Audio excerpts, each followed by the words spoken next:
Gmar Chatima Tova. So good to be with you here, and good to be with everyone on live stream. Makor HaChaim, holy energy in the universe that unites us all. We've been speaking our hearts since Erev Rosh Hashanah.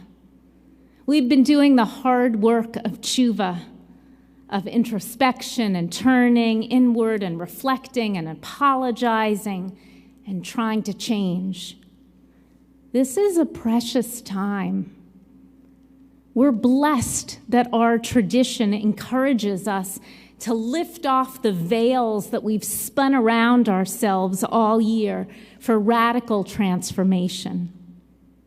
And we know that you, creator of the universe, have a lot on your plate right now. So let's begin at the beginning. When you birthed the world, God, there was a great rupture. Some call it the Big Bang. Our mystics call it a spark in the light of darkness, of tohu vavohu, of chaos. Right now, this world feels chaotic. On Erev Rosh Hashanah, I shared with you some of what we're struggling with.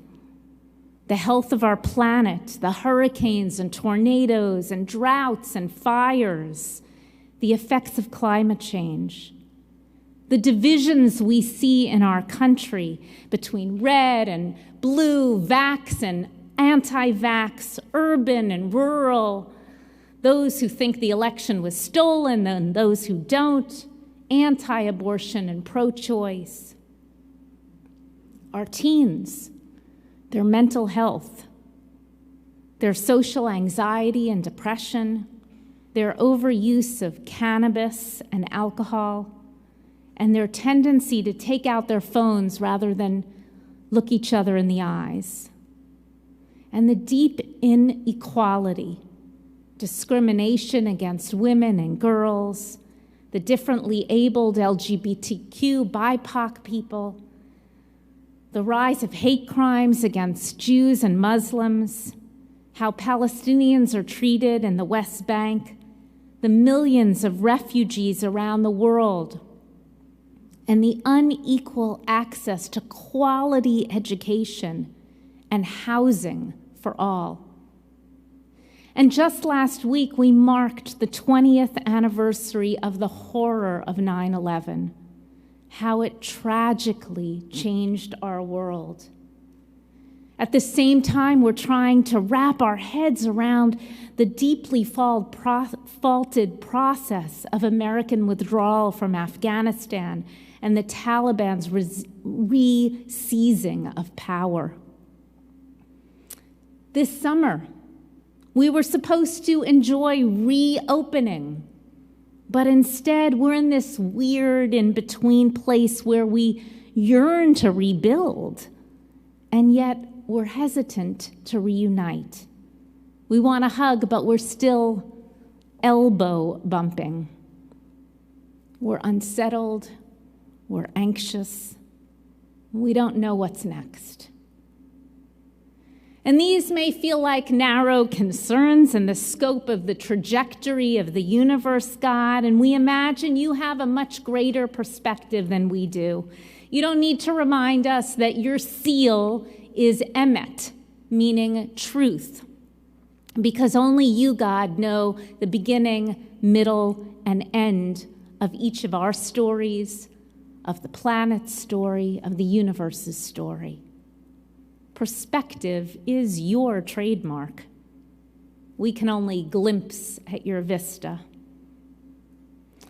But maybe today on Yom Kippur, you can help us look back in order to re-envision a new future. We remember that this time last year, the entire Jewish people stayed home. On Simchat Torah, we embraced social distancing instead of the Torah. We heroically moved our schools and synagogues and offices, counseling, funerals, arts performances online.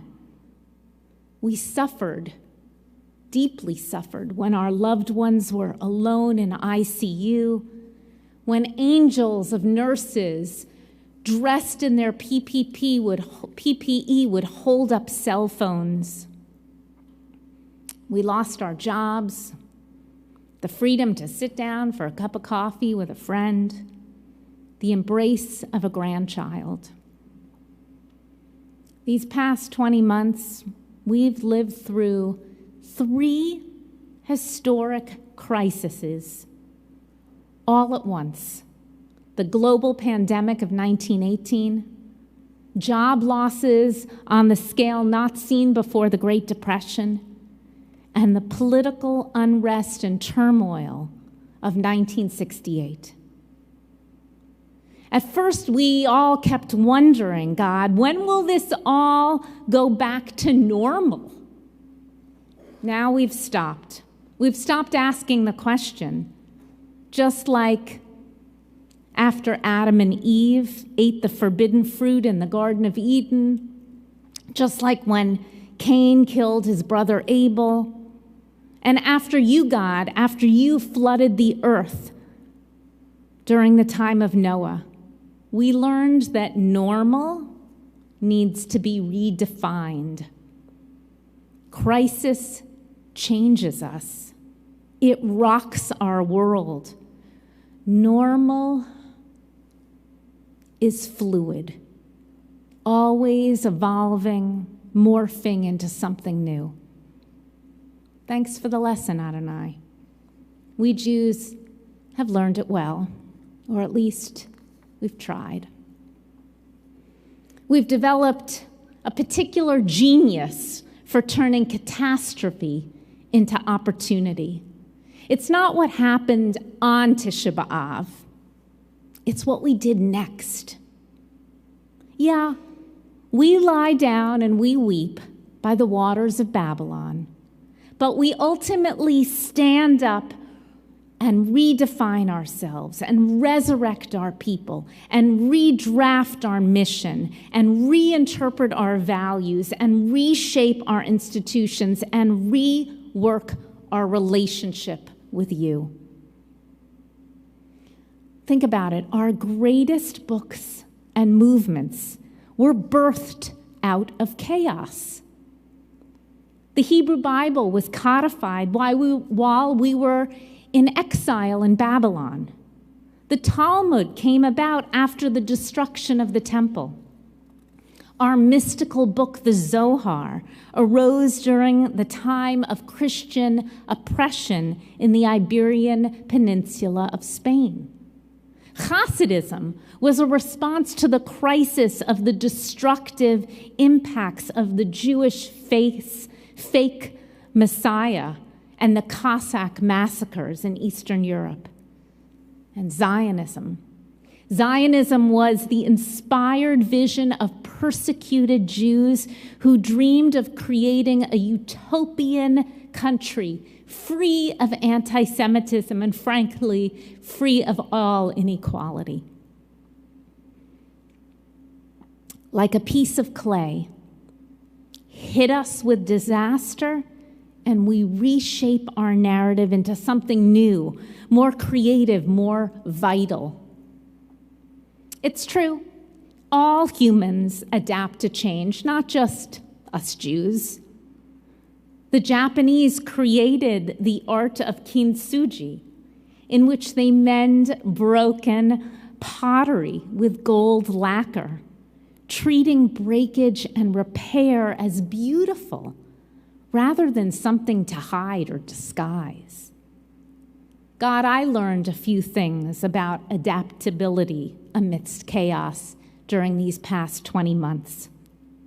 When I regularly would visit my mom at her assisted living through the first floor window, both of us on our iPhones because we couldn't even be in the same space together. Or when I took my daily walks in nature every morning. Or when I watched people on TV all around the world banging pots and pans every night at 7 o'clock, celebrating our healthcare workers who risk their lives to save others. Yeah, All humans adapt to change.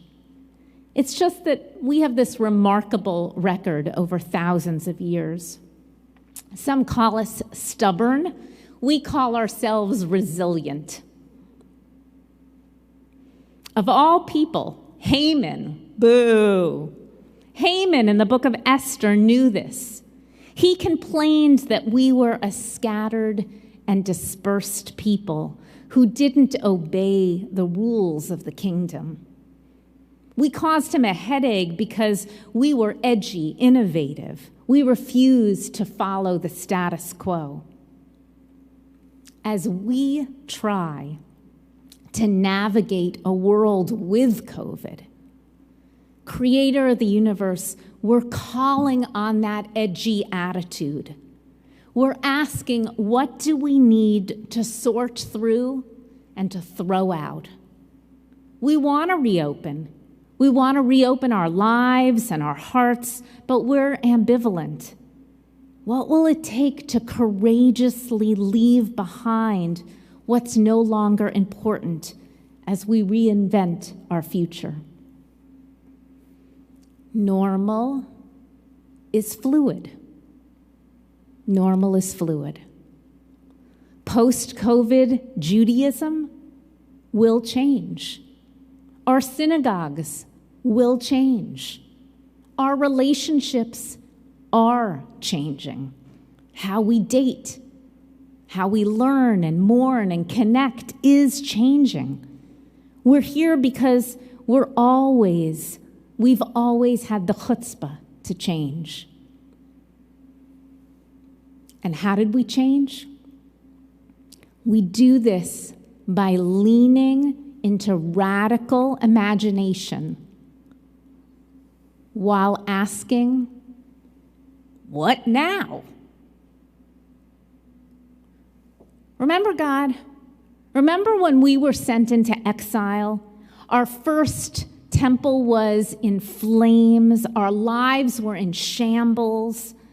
We were displaced refugees. And Jeremiah, our prophet, looked us in the eye when all we could do was put one foot in front of the other, and he begged us, build houses and live in them, plant gardens and eat the fruit, take wives and have children, marry off your children, multiply, don't decrease. He told us that you would make a new covenant with us, and we had no idea what that meant. I imagine some of us bristled, said Jeremiah was full of bluster, but we got the message. We knew we had to think out of the box and take risks, and we wondered, what now? And then remember, hundreds of years later, when Rabbi Akiva defied the Roman government and taught Torah, he was thrown in jail and publicly executed. Yet you, God, knew that the day that Akiva died, Rabbi Yehuda HaNasi was born. And on the day that Yehuda Nasi was born, the day that Rabbi Yehuda HaNasi was born, the day that Rabbi Yehuda HaNasi was dying, Rabbi Yehuda was born. You had that perspective. You knew that from death, life one day emerges. And eventually, after years of mourning, we were able to whisper, just whisper, what now? But there's one story, God, one story I really felt in my kishkas this year. It was when Rabbi Shimon Bar Yochai and his son hid in a cave for 12 years because the Romans put a death sentence on anyone's head who taught Torah. And I'm guessing many of us felt like Rabbi Shimon this past year, hiding in our caves, scared to emerge, terrified for risking our lives. So after the Caesar died, father and son emerged from their cave with inflated egos. They felt so certain about their great Torah wisdom. Gosh, we hope that that won't be like us, creator of the universe. That these past 20 months of consuming media that just justifies our already divided nation, that doesn't work anymore. We don't want to become echo chambers of our narrow points of view. We want to hear beyond the walls of our caves. And when Rabbi Shimon and his son resurfaced, they watched people going about doing their daily errands, and they judged them harshly for wasting their time with menial matters instead of what they valued, Torah. Anyone they looked at with critical eyes burned to ash. And you, God, you were furious with them. You chastised them, and you said, you came out of the cave just to destroy my world. Get back in there. And 2,000 years later, we're listening to your warning anew. We hear that we can't reemerge from COVID with a toxic harshness or a self-righteous attitude. Otherwise, we're going to burn each other up. And with humility, we're trying to ask, what now? I guess, God, you've been teaching us all along. We weren't in exile like during the days of Jeremiah. However, many of us feel lost, disconnected from community, burned out, suffering ambiguous loss. And just like our ancestors who looked at Jeremiah like they were crazy, build houses in exile, marry, have kids? What seems ludicrous to us now that we need to consider doing? What new sense of purpose do we individually and collectively need to discover? And do we have the courage to reimagine our lives? Yeah, we're committed to asking, what now? And like Rabbi Akiva's generation, who witnessed the violent death of unimaginable horror and helplessness, we've looked on as so many souls have passed unexpectedly and suddenly this year. Do we have the imagination to learn and lean on Jewish tradition while creating novel rituals to mourn and to celebrate across the country and also by ourselves? To re-envision what prayer might look like post-COVID on Zoom, on live stream, in backyards? Do we have the humility to accept that impossibly, painfully, sometimes tragically, death will eventually lead to new life? We're committed to asking, what now? And we haven't been hiding in a cave for 12 years, yet these past 20 months have blurred time. Do we have the open mindset to move past our narrow, judgmental tendencies and engage in radical acceptance of fellow Jews, of people with whom we disagree on the political spectrum? And if so, what would radical acceptance without compromising our integrity look like? Yep, we're committed to asking, what now? We are going to have the courage to speak up. We are not going to let this crisis go to waste. We're going to keep asking, what now? And then sit with open curiosity the silence of uncertainty, and the myriad of questions that are going to follow. Adonai, we're tired. It's been a long, difficult year.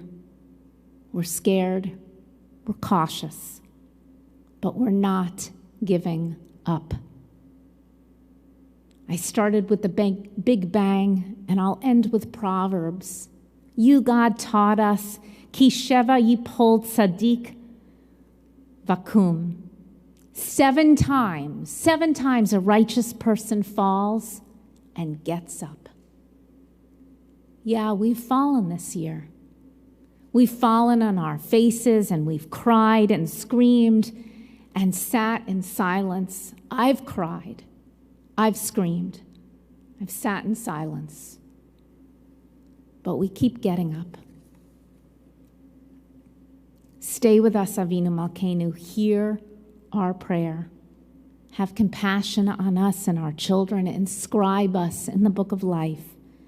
Let this new year be a good year for our families and the world.